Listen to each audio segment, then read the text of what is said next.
Explore the history, relationships, expertise, and data that go into ensuring Stine growers get maximum yield potential.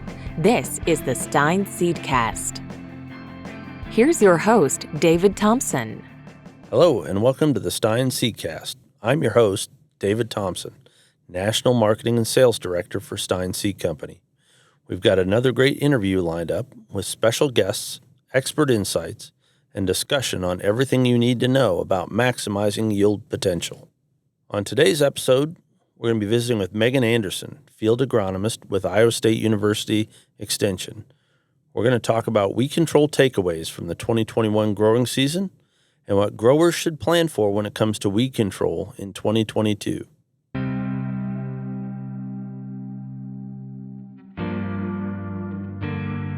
So with us today, we have Meaghan Anderson, who's an extension field agronomist with Iowa State University.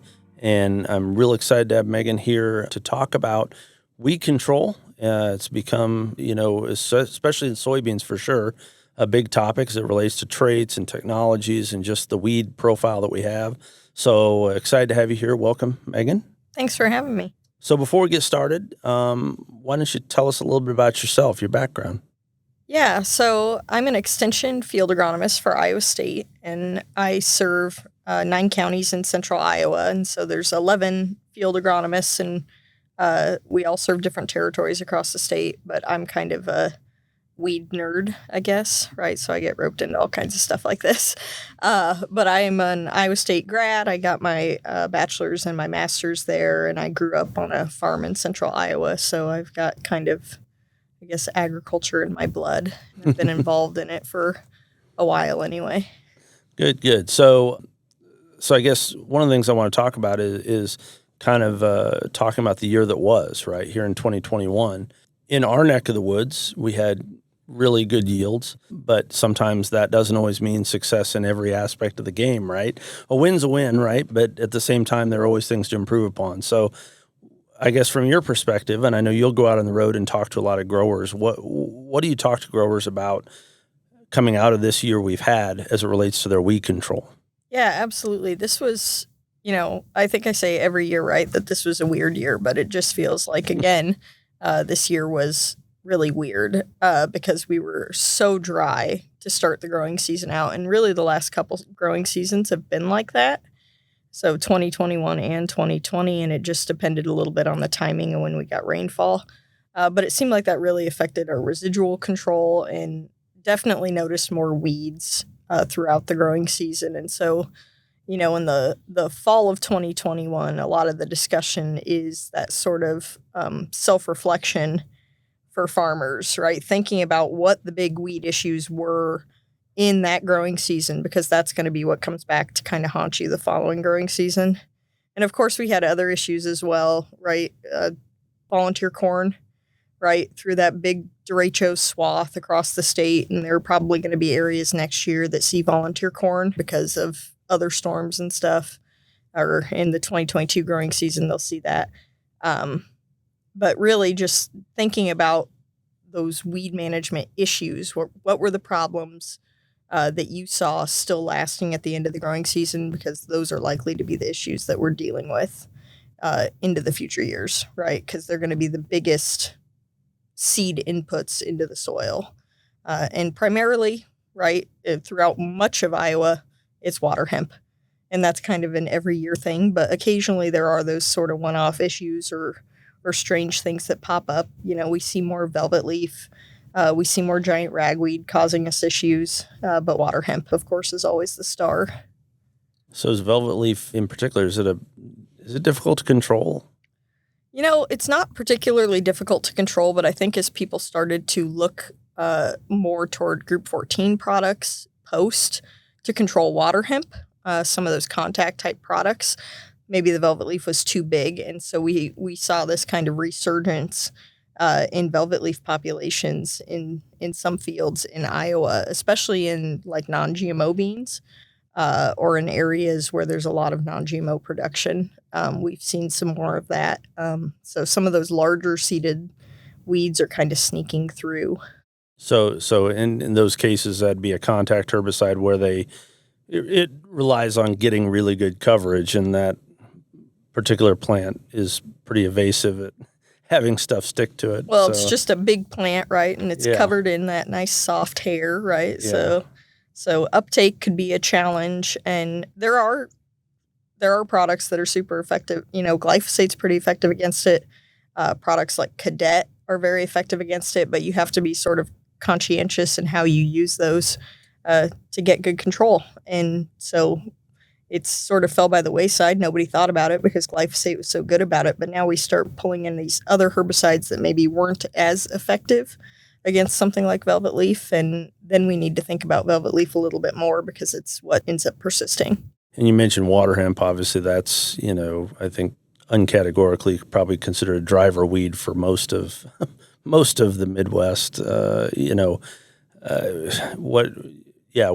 do you address that kind of situation? Yeah, I mean, I think if we really knew how to address it, it wouldn't be such an issue, right? Like if Right. we had that silver bullet kind of answer for Waterhemp, we wouldn't be sitting here having this conversation right now. But really, given that it's a driver weed for a lot of farmers, that's really where the conversation starts, right? So what are you doing? What kind of soil types are you on? Really drilling down on how they're managing their herbicides and where tweaks can be made, because that's what we're doing at this point, right? We don't have any there's no brand new glyphosate with a big red bow on it that's some silver bullet herbicide to take care of this weed issue. So at this point, we're looking at how do we tweak our herbicide programs to make them more effective, or our weed management program to make it more effective. And in a lot of cases, there are improvements that we can make that can really help with the water hemp management specifically. But then we need to be thinking beyond the herbicides in a lot of cases as well. And that's a much harder conversation to have, especially if somebody has a really good herbicide program and it's still not doing it. And we know that exists out there just because water hemp's too dang smart for us, I guess. But it's really this kind of comprehensive process of, where have you been? Where do you want to be? Because everybody's expectations for weed control vary a little bit as well. And so having that conversation and seeing where those deficits are and where we can make improvements. Well, and I think that's probably, from my perspective, probably one of the hardest things from the weed science community. A weed scientist once told me the best time to change your weed control program is when it's working perfectly. That's exactly right? You get comfortable with the weed control program that works really well, a herbicide program that's super effective, and you just use it year after year. Well, it worked well last year, so Right. let's use it again this year. And that works until it doesn't, right? And when it doesn't, it usually crashes pretty hard. So earlier you mentioned about weed control across a fair part of the Midwest was probably less than ideal this year. Again, and some things you can't control. You can't control the weather. But how do you advise growers to try to mitigate what may or may not be a problem for them? Yeah, that's a good question, right? I think probably the simplest thing is, of course, to start out by just making sure that your herbicide program is a really strong herbicide program out the gate, right? So there's a lot of conversation, and it seems like it happens every year. Do we leave the residual out of the program? Am I wasting money on this residual because I'm not expecting that we're going to get rainfall, or I'm worried that we're not going to get rainfall in order to incorporate it into the soil and actually make it work against the weeds. And I think we could worry about that kind of stuff till we're blue in the face, right? But rainfall's going to come. Most of our herbicides that we use aren't breaking down via sunlight or, exposure on the surface of the soil. And so starting out with that really strong herbicide program to begin with helps us sort of protect against some of those issues that come up, right? So that's really where I think we need to start, right? Thinking about what kind of rates are we using? What kind of products are we using? Are they effective against our target weeds? Do I have resistance issues to those particular herbicide groups that I might be using? And then it's a matter of, making sure that when we are making those applications, they're happening in a timely manner. And I think really importantly, especially as we've diversified our herbicide programs and we're using maybe some products that we, that they work a lot differently than glyphosate does, that we need to be thinking about what is the label actually saying on these products for things like carrier volume, what kind of adjuvants, surfactants, water conditioners do I need to have in that tank? What sort of spray quality do I need to have? Do I need to be changing out my nozzles for this spray versus this particular application that I'm making? And probably the next level from that, if you can get all that stuff kind of correct, is like tweaking those herbicide programs and tweaking our management on maybe more of a per field basis, right? I talk a lot with people about, we are taking corn hybrids and we are managing them on a sub-field level, right? We are choosing particular corn hybrids that we think, we're doing 2 per field, or we're doing them in certain areas of the field and not in other areas of the field because that's where they're going to do better. Unfortunately, it's really hard to do that with herbicides, but I think in some cases we can get to at least differential field management for herbicides and really improve how we are managing our weeds and targeting specific weed issues, right? Like a farmer knows far better than I do what his specific weed issue is in X field. And so it's so fun to have those conversations with somebody and sit down and talk about that and say, what's your biggest weed issue in this field? Do you have anything obscure that comes up or bugs you year after year, right? What are you seeing commonly? And, inevitably you hear like, well, this one field has Pennsylvania smartweed or burr cucumber or whatever weed that's just, it's not in every field. It's not a problem everywhere, but perhaps that's enough to warrant a slightly different herbicide program than, 90% of their fields where water hemp is their only issue. Sure. And in our side of the business, that's interesting because it kind of goes back to, you mentioned the idea of multiple hybrids in the same field environment. And although there's a lot of advantages to that, there's also something to be said for just raising the minimum, right? Like finding the best possible option that applies across all those acres, the most adapted. And that kind of goes to the weed control solution, is just making sure your weed control solution is comprehensive across that acre, rather than saying, well, this is the best that'll fit across all my acres. Right. Yeah. You're going to be talking to growers this winter, doing a lot of meetings and things like that. And I assume we talk a lot in your business about what didn't work, right? What are the things that you saw in 2021 that were more positives, things that are being done right, things that are going well?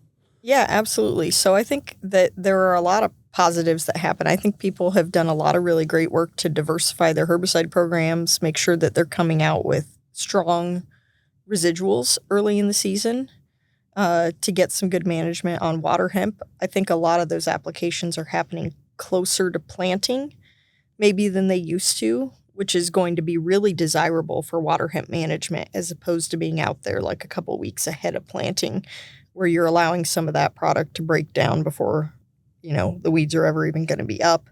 I think a lot of people did a really great job of controlling their volunteer corn.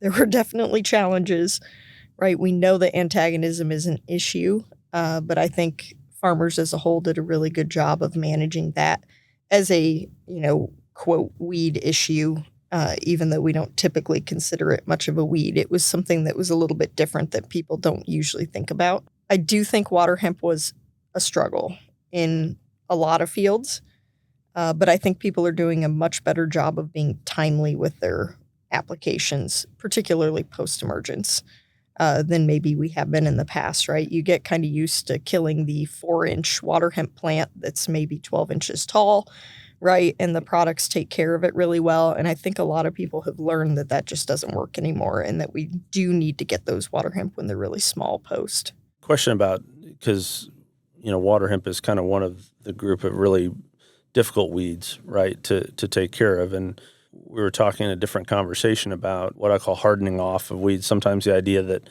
that spraying that weed, then you got to give it some time to kind of digest and kind of recover. I mean, is that the right approach, or you go right back in a sequential pass, when you have a really difficult weed? Let's say you kind of knocked it down, but it's not out.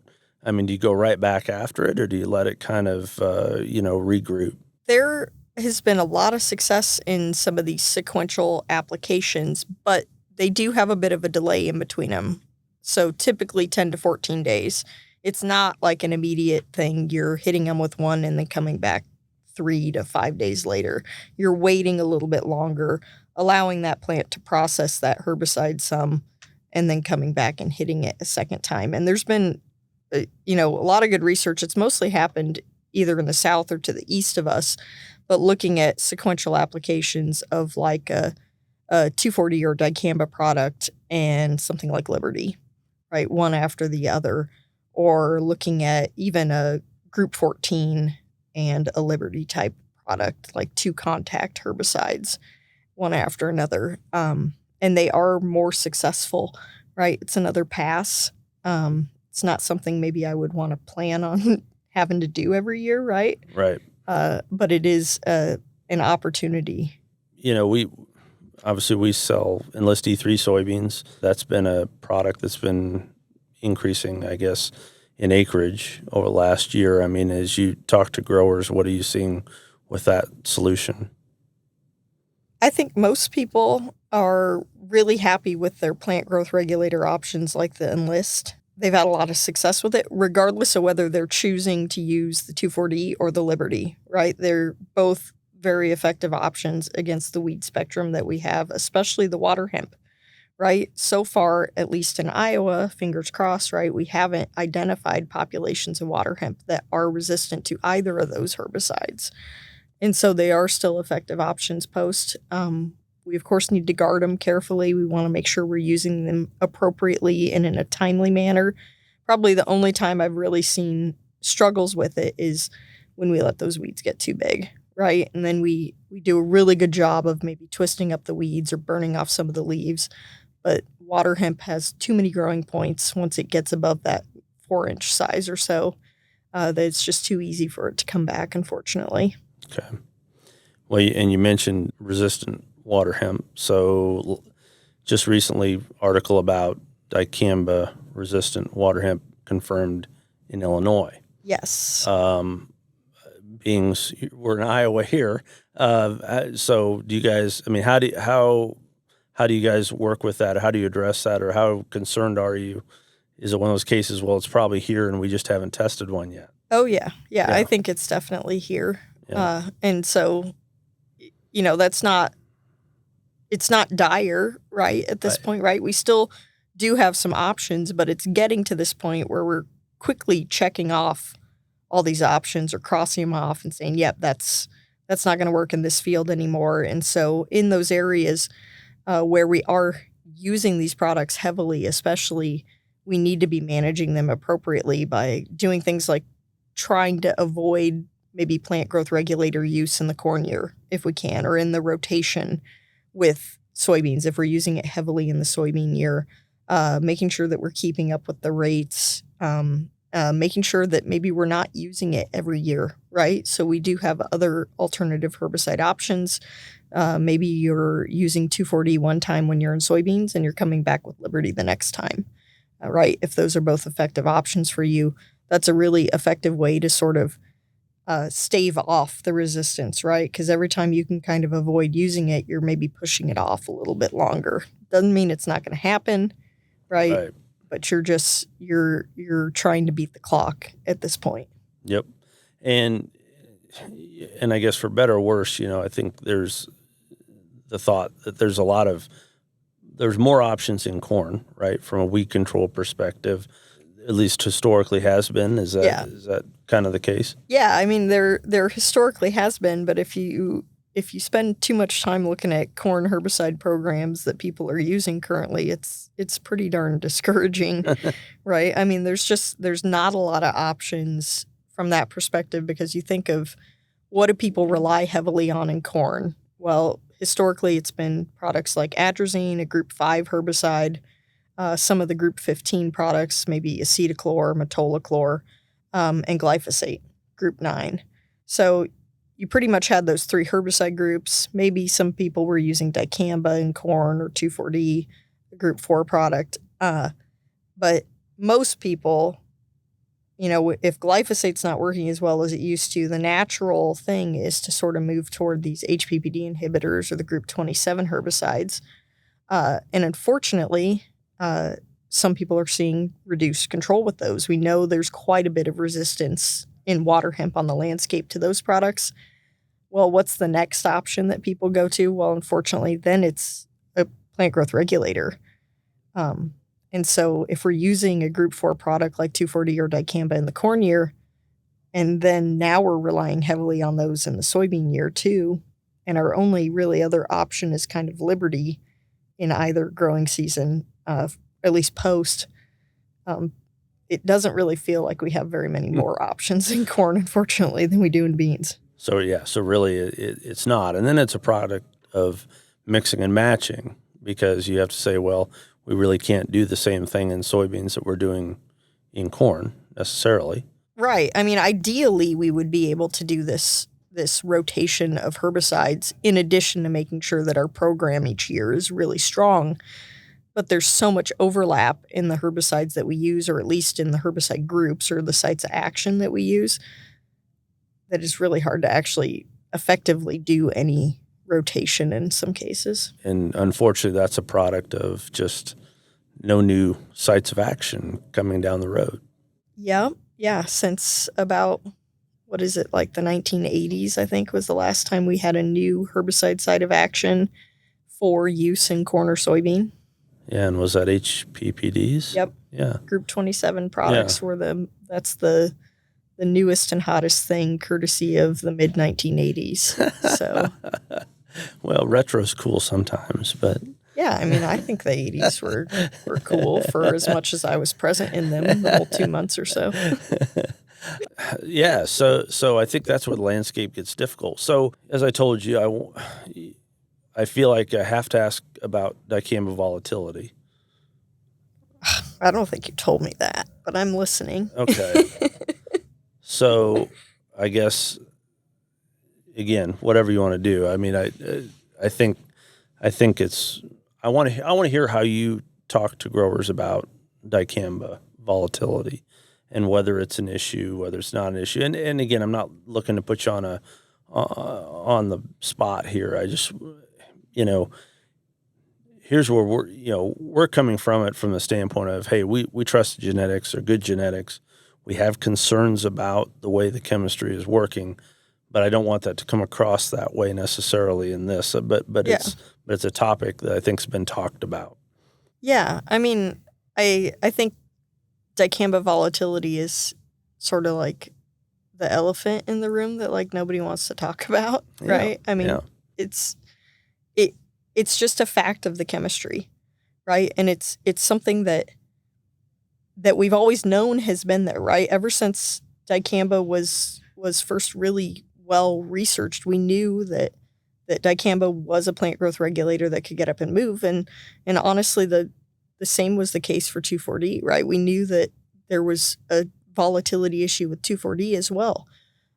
We've been able to manage, I think, the 2,4-D volatility with different formulations a lot better than with dicamba. For whatever reason, something about that chemical doesn't lend itself to we haven't been able to transform it into a different kind of dicamba that doesn't volatilize, right? That'd be the ideal situation, is that we could totally eliminate volatility as an issue with it. And then it would be a really great chemistry to use in the middle of the growing season.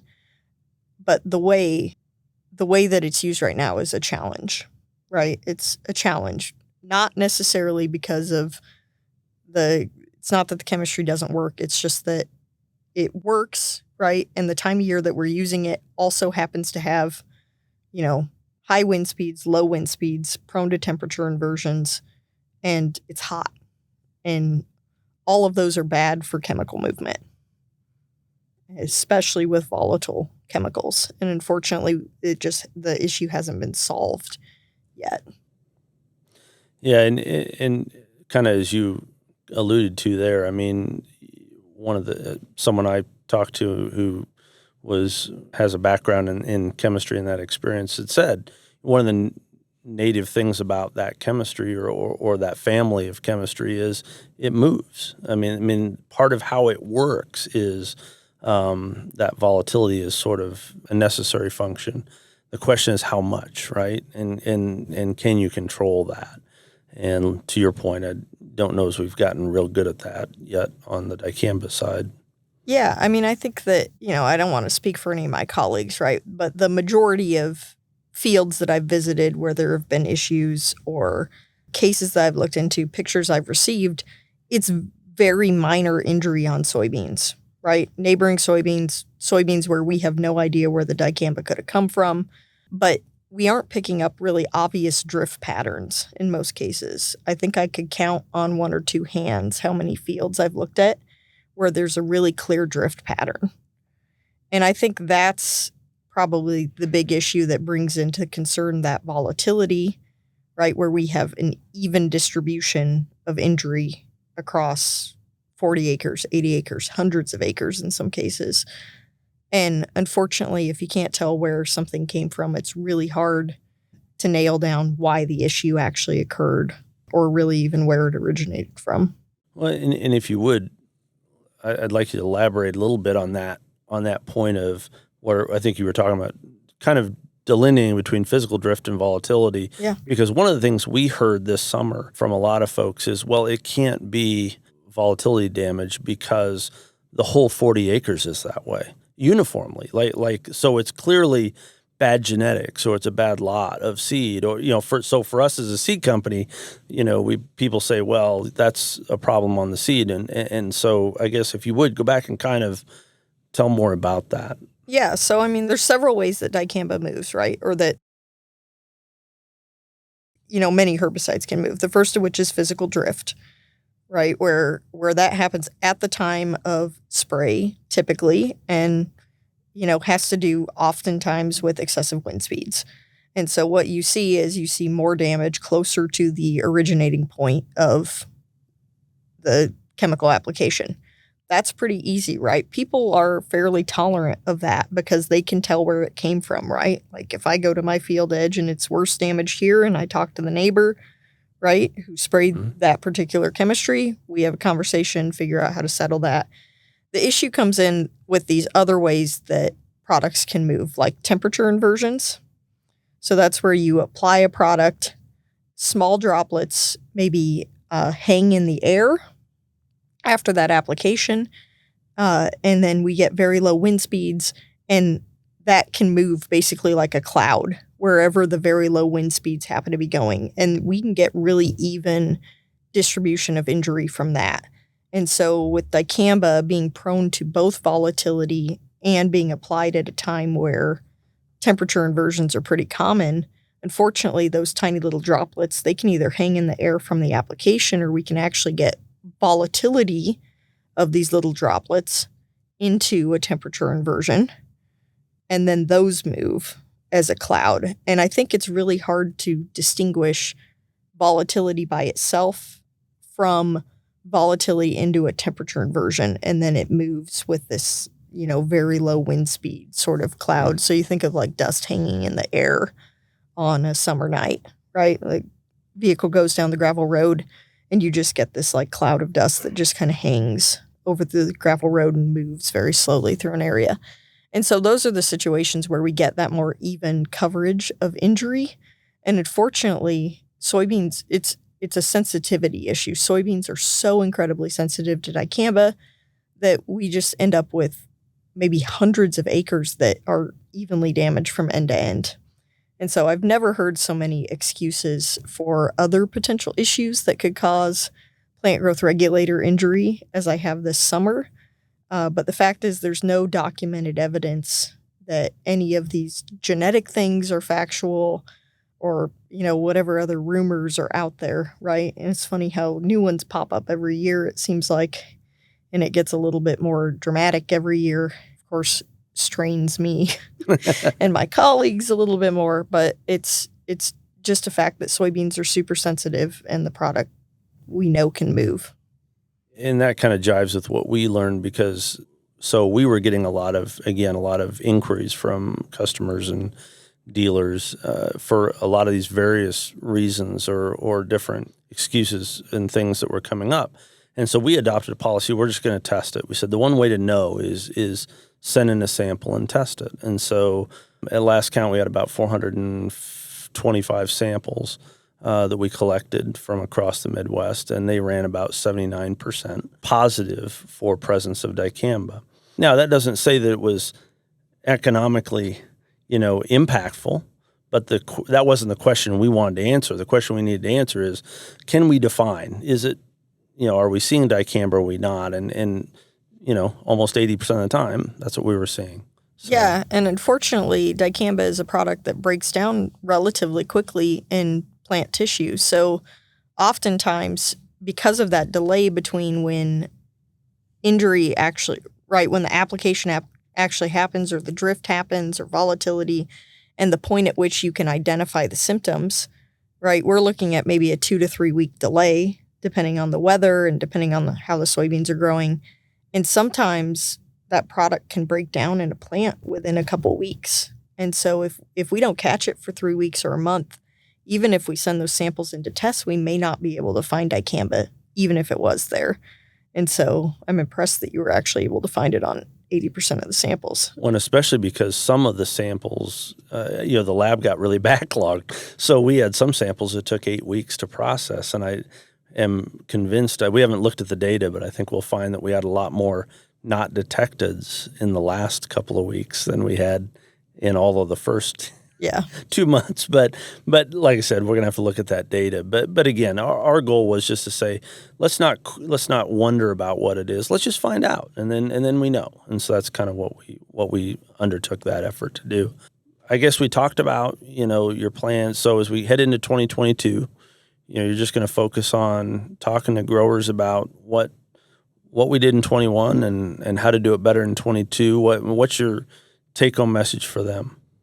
Yeah, so I think we need to take what we did in 2021 and do it better. And unfortunately, it's probably going to be harder in 2022 with all this concern about supply chain issues and actually being able to get a hold of some of these products that we know are staples of either burn down applications or post-emergence applications, particularly glufosinate, glyphosate, maybe even some concerns about some of those products that you might turn to for grass control, right? So things like the clethodims of the world and fluazifops or whatever group 1 product of choice somebody might have. And so it's really, as important as our residual herbicides have been, both pre-emergent and including those post-emergence, especially in soybean, they are going to be even more important this year because of these concerns about maybe needing to cut rates or maybe not having enough of those really good post products that we rely on hand.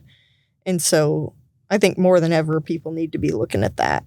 And like you said, that's going to be a challenge this year with supply chain issues that we're hearing about. So they may get to try a new product, whether they want to or not. Right. Or look carefully about where they're using it in their program, how they're using it, and whether it can, be used more efficiently. I mean, the silver lining that I've heard is that I really haven't heard any issues with residuals, right? And those should be kind of the backbone of our programs anyway, because, we are looking at a huge potential population of weeds.